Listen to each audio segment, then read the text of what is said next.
드리고 싶습니다. 네. 네, 대변인님, 저 MBN 표선우입니다. 앞선 그 질문에서 조금 연관되는 건데 국정 지지율이 그런데 2주 연속 어쨌든 하락을 하다 보니까 대통령실에서는 이 원인을 뭐라고 파악하고 계신지 궁금하고요. 국무회의에서도 관련 발언이나 보고 있었을지 여쭙습니다. 언제나 국민의 목소리라는 거는 어떤 방식으로 전해오든 귀 기울여 듣고 있고요. 시장에 가서 직접 듣는 목소리부터 편지라던가 혹은 온라인으로 전달되어 오는 여러 목소리 그리고 여론조사 다 경청하고 듣고 있습니다. 그러나 한편으로는 또 국민의 삶을 실질적으로 개선해 가는 데 있어서 구체적인 방법은 무엇인지에 대해서 고민하고 있고요. 그 고민의 여정에 있다라고 다시 대답을 드리겠습니다. 네. 네, 안녕하세요, 대변인님. 한국일보 오태경입니다. 비공개 발언에서 이재명 대통령께서 언론 보도대에서 책임을 물어 마땅하다라고 말씀을 해주셨는데 이거는 좀 처벌을 좀 염두에 두고 언론중재법 개정 필요성을 좀 말씀하신 건지 여쭤보고 싶고요. 또 마지막에 그 핵심 쟁점을 이제 국민에게 알릴 때 공론화 과정을 반드시 거쳐야 한다라는 말씀은 어떤 배경에서 나오신 건지도 좀 여쭤보겠습니다. 네, 오늘은 정부 광고에 대해서 이제 보고가 있었고 이제 국무위원들이 토론이 시작이 됐습니다. 그런데 이제 그 토론 과정에서 이제 외교부 장관께서 이제 캐나다나 영국 같은 경우는 한 65% 정도가 이제 디지털화 되어 있더라. 온라인 플랫폼 광고들을 더 많이 하고 있고 그러면서 하지만 또 제3의 기관이 이 투명성을 검증하고 있기 때문에 투명성이 좀 더 보장되는 것 같다.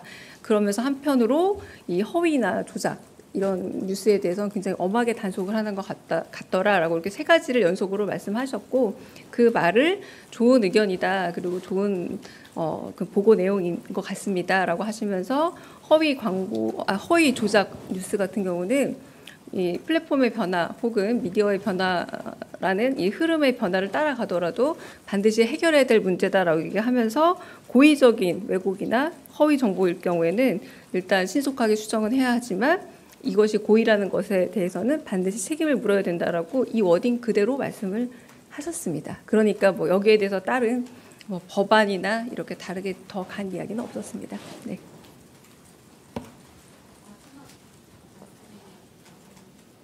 죄송합니다. 네.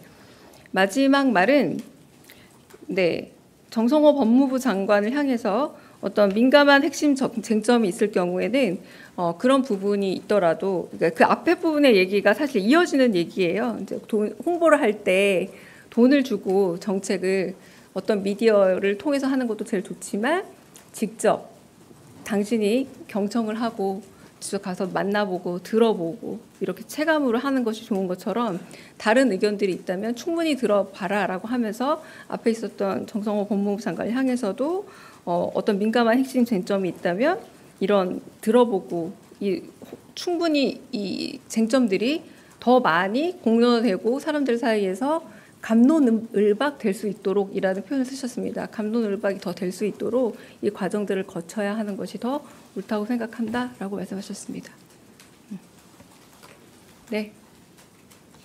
먼저 아까 손 먼저 드셔. 네, SBS 비주 우영준입니다. 아까 말씀하신 것 중에 연장선상에서 그 범정부 홍보 시스템 중에 디지털 소외계층에 대한 이런 것도 당겼다고 하셨는데 구체적으로 어떤 내용이 있었는지 궁금합니다.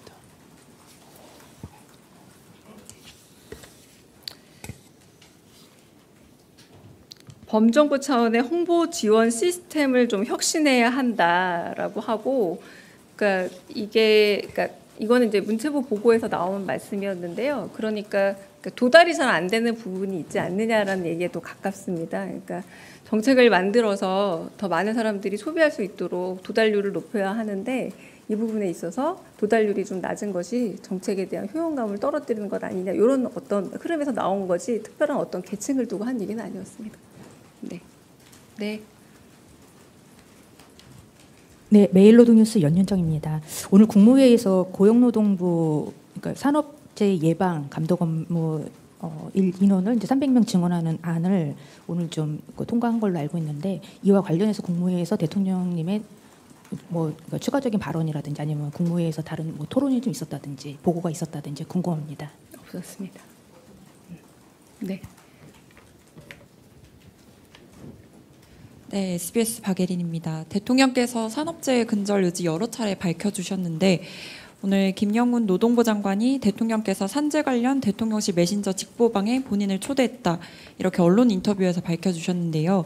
이 메신저 직보방의 참여 인원이 어떻게 되고 어떻게 구성이 되고 있고 운영이 또 어떻게 되고 있는지 좀 말씀해 주실 수 있는 부분이 있는지 궁금합니다. 제가 그 대통령이 휴가 마지막 날 급하게 브리핑했던 걸로 기억나는데요. 이제 직보체계 만들어라라고 말씀드렸잖아요. 그때 그 온라인 직보방이 만들어졌고요. 제가 그때 당시 알기로는 비서실장님, 상황실장, 그리고 노동부 장관, 시민사회 수석, 그리고 노동비서관 이렇게 들어가 있는 방이 만들어졌던 걸로 기억이 납니다. 아마 거기에 더 초대가 됐다라는 말씀으로 들립니다. 네. 안녕하세요. 오마이뉴스의 이경태 기자입니다. 그 언론 홍보 관련해서 그 디지털 광고 비율에 대한 이야기가 나오는데 이 의미가 유튜브 광고 집행을 늘린다라는 뜻인지 정확하게 좀 구체적인 설명이 있었으면 좋겠습니다. 오늘은 그 보고 차원이었는데 제가 요 말을 추상화한 게 아니라 그냥 디지털 이렇게 얘기가 나왔고요. 구체적인 어떤 매체명이라던가 플랫폼명이 나온 게 아니라 정말 제가 이렇게 말한 것처럼 디지털 중심으로 정보 홍보 기조가 대전환하고 있다. 이런 워딩으로 나왔습니다. 네. 네. 다른 질문 없으시죠? 네, 제가 50분까지 가야 한다고 해서 손짓이 와서 여기서 그럼 마치겠습니다.